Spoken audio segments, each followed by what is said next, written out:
Hi guys. So today I wanted to talk about uh, approaches to take towards improvising over dominant chords. So 7 chords. They're one of the most frequently occurring chords um, in a lot of music, but especially in jazz and blues. Um, Basically, a dominant chord is a major triad with a flat seventh on it. So if you were in C major, it would be C, E, G, B flat. So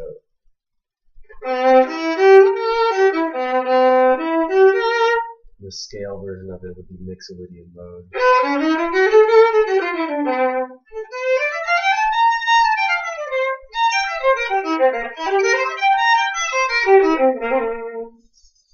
So this chord is basically the fifth scale degree.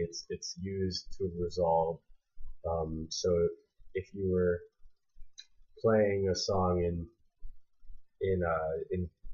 well, I guess if you were playing a song in F major, then you would, when you got to the five, you would play C7 chord to resolve back to the F major. So a really simple chord progression, just as an example, you could just go between 1 and 5. So from F major to C7.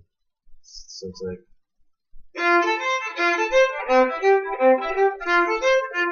F major, C major, but then the C7 would be.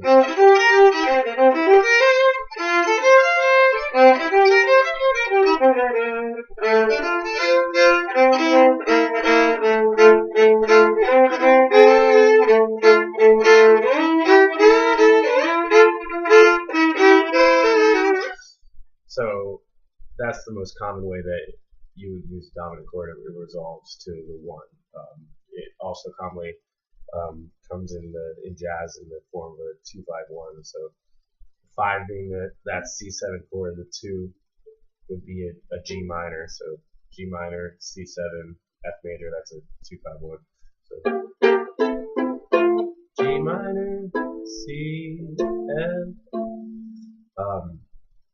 This type of chord progression comes up over and over and over again in jazz, and one of the best ways to approach improvising is to basically have a lot of tools to be able to use over that 2-5-1 chord progression, or just really over that dominant chord. You can think of any 2-5 as just being that dominant chord.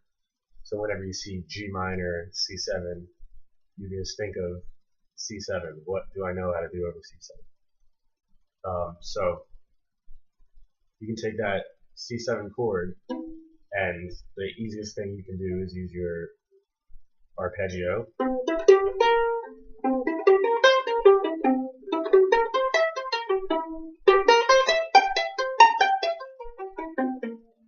And then resolve. So, you should obviously be you should practice your arpeggios a lot. You should practice them in every order. And we're talking about violin, you should practice them in a lot of positions. So, you can start in first position with your third finger on C. That's the first inversion. Then you start on the E, first finger, and then on the G.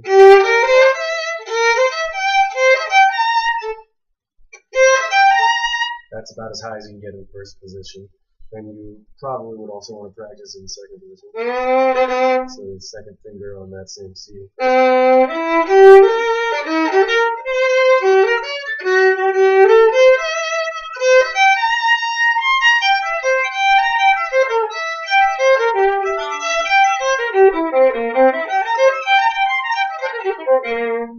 And then third position. And that's probably good enough to start with, but eventually it's helpful to be able to play as all the way up there. So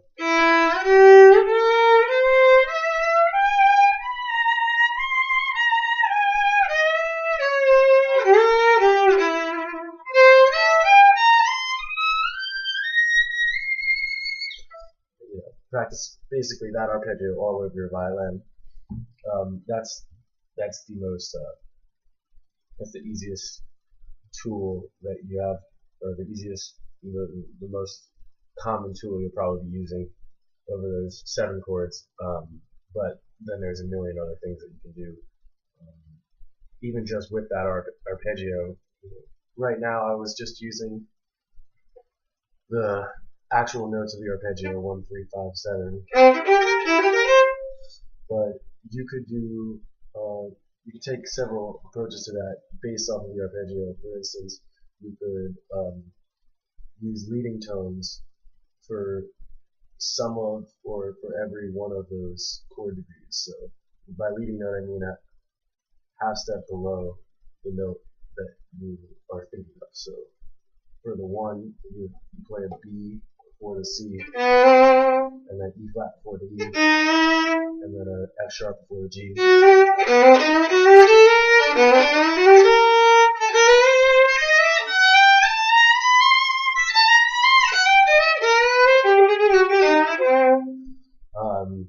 And then, that's a chromatic approach, and you can take the chromatic approach a lot further than that.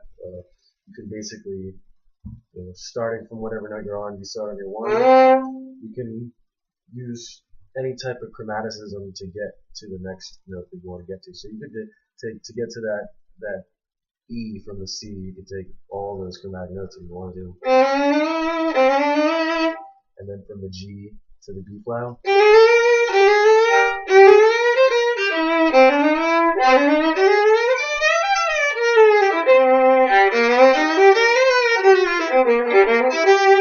And the key is to be tasteful in the way that you use that chromaticism. Obviously, if you just only use chromatic notes, I mean, it can be cool, but you probably don't want to do it all the time. The idea is to be using that arpeggio and then sticking some chromatic stuff in there.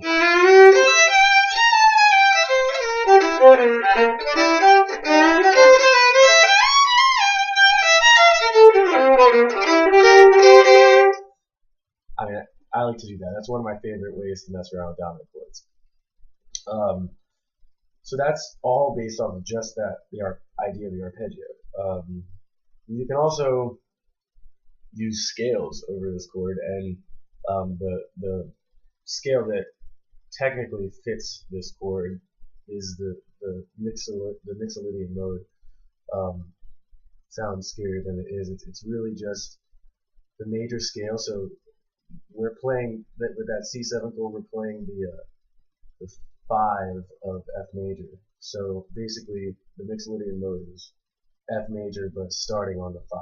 F major, but starting on C. So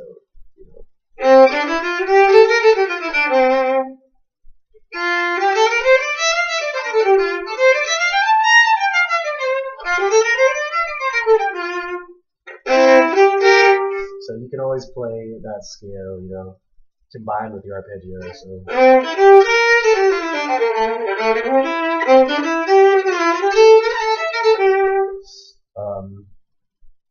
one thing I like to focus on is the tritone inside of the dominant chord. So a tritone is this. It's basically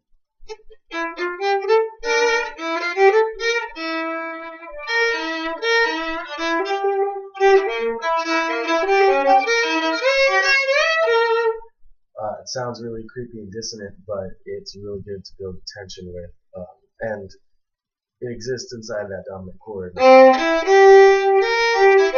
between the third and the flat 7th. So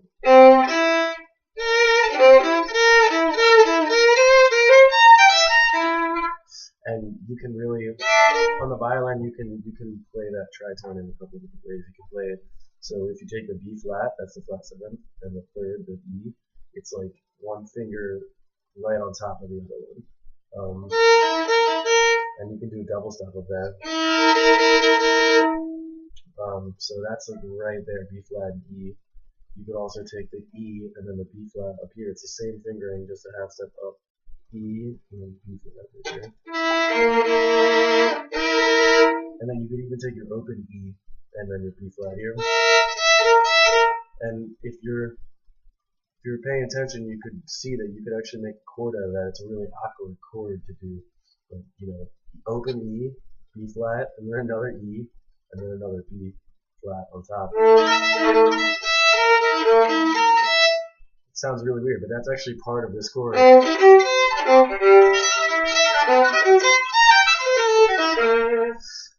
So that's like one of the coolest things to do with dominant chords in my, or it's a cool thing to do. And so that's one way to finger it, with that weird one finger half step on top, half step above on the lower string. That's one way to do it, and that's a good way to get a double step out of it. But you can also do a stretch with your first and fourth finger. So you got your fourth finger on the E and then your first finger on the B. Or you can do it this way too. You know, E, B.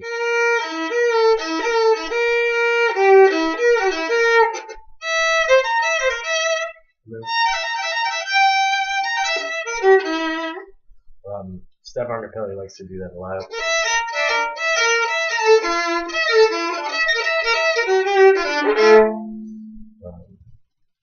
So I'll leave it at that for now, but basically there's a million different tools that you can use over dominant chords, and that's one of the main approaches I take to improvising. So I'll get more into it in the next video with some more ideas for things to use over dominant chords.